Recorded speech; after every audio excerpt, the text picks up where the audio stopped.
நான் யார், நான் ஏன் இங்கே இருக்கேன், அன்னைக்கு நடந்தது என்னன்னா, கடவுள் கிருபையால் காலேஜ் முடிச்சிட்டோம். இனி மேலே படிக்கணும்னா பணம் வேணும். ஆனால் நமக்கு யாரடா உதவி செய்வாங்க? என்ன பண்ண? உங்கள்கிட்ட ஐடியா இருக்கா? ஓவியன் ஆகிறது தான் நம்ம ஆசை. ஆனால் எந்த ஐடியாவும் இல்லை. ஜோவாவது நமக்கு உதவி செய்கிறானான்னு பார்ப்போம். என்ன வருங்கால ஓவியர்களே, இங்கே என்ன பண்ணுறீங்க? வாடா உட்காரு, உன்னையே எதிர்பார்த்துட்டு இருந்தோம். சரி, உட்காந்துட்டா போச்சு. நீ நினச்சா எங்களை ஓவியத்துக்கு படிக்க வைக்கலாம். நான் படித்ததுக்கே வட இல்லை, இதில் நான் உங்களை வர படிக்க வைக்கணுமா? வேண்டாம் யாராசா. உங்களுக்கு ஒரு கும்பிடு, உங்கள் ஓவியத்துக்கு ஒரு கும்பிடு. ஆளுனுங்கிறா ரைட்டு. நமக்கு இருந்த கடைசி நம்பிக்கையும் இல்லைன்னு ஆயிடுச்சு. எனக்கு ஒரு யோசனை தோணுது, சொல்லட்டுமா டியூடர்? சொல்லுடா நின்ஸ்டின். நம்ம வேணா சீட்டு குளிக்கு போட்டு பார்த்து அதில் யார் பேர் விழுதோ அவங்க படிக்க போட்டோம், இன்னொருத்தவங்க வேலை செஞ்சு அவங்களுக்கு உதவி செய்வோம். நின்ஸ்டின், நீ சொல்கிறது அருமையான யோசனை. வா, நம்ம கோயிலில் போய் ஜெபம் பண்ணிட்டு சீட்டு போட்டு முடிவு செய்வோம். வா நின்ஸ்டின். ஆண்டவரே, உங்கள் சமூகத்தில் நிற்கிறோம். சீட்டு யார் பேரில் விழுதோ அவர்கள் படிக்கவும் மற்ற உதவி செய்யவும் எங்களை வழி நடத்துங்க. டியூடர், உன் பேர் தான் விழுந்திருக்கு. நீ போய் படித்து ஒரு நல்ல ஓவியனாக வரணும். எதை குறித்து கவலைப்படாத. உனக்கு படிப்பு குறித்து எந்த செலவாக இருந்தாலும் நான் பார்த்துக்கிறேன். நீ வரும்போது ஒரு நல்ல ஓவியனாக தான் வரணும். நான் கண்டிப்பாக நல்ல ஓவியனாக வருவேன்டா. டியூடர், நீ படிக்கிறதுக்கான எல்லா ஏற்பாடையும் பண்ணு. நான் நாளைக்கு ஒரு வேலையில் சேர்ந்து உனக்கு ஃபுல்லாக சப்போர்ட் பண்ணுறேன். ஓகே நின்ஸ்டின், see you, bye.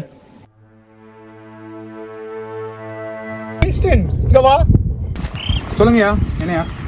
தம்பி, நமக்கு இந்த சுரங்கப்பாதை வேலையை சீக்கிரமாக முடிக்கணும். சரியா? டைம் கம்மியாக இருக்குது, அதனால் சீக்கிரமாக வேலையை செய்யும். சரி சரியா? ஓகே, போய் வேலையை பாரு.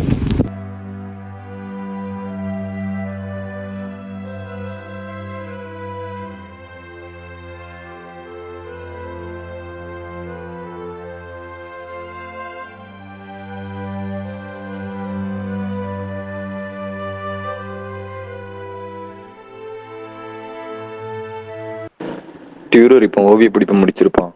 நான் பட்ட பிரயாசம் எதுவும் வீணா போகல. அவனை எப்போ பார்ப்பேன்னு தெரியல. அவனை ஒரு பெரிய ஓவியனை பார்க்கும்போது எனக்கு ரொம்ப சந்தோஷமா இருக்கும்.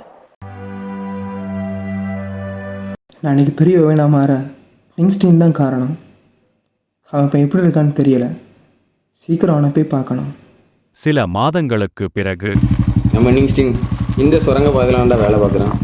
உன்னை பெரிய ஓவியனை மாட்டுவதற்காக அவன் அடையாளம் தெரியாமல் மாறிட்டான். டேய், அது என் நண்பன் நின்ஸ்டினா? ஆமாம், உண்மையை சொல்கிறா? நின்ஸ்டினா? ஆமாம், நண்பன் தான்.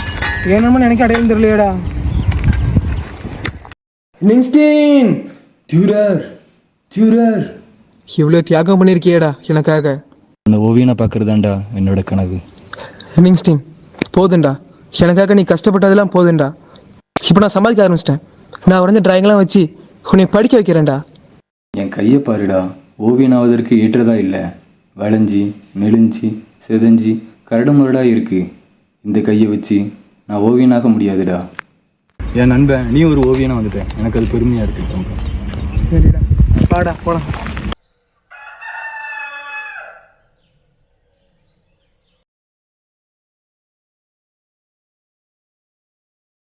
ஏசப்பா, டியூரரை ஒரு பெரிய ஓவியனாக மாற்றினதற்காக உமக்கு நன்றி.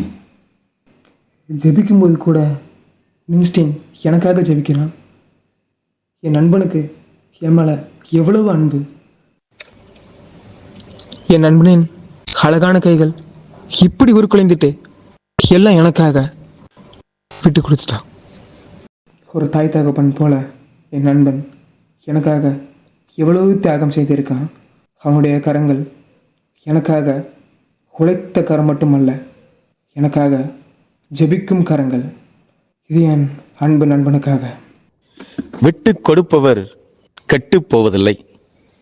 இன்று நாம் பல இடங்களில் காணும் ஜெபிக்கும் கரங்களின் ஓவியம் இந்த தியாக உணர்வின் வெளிப்பாடுதான்.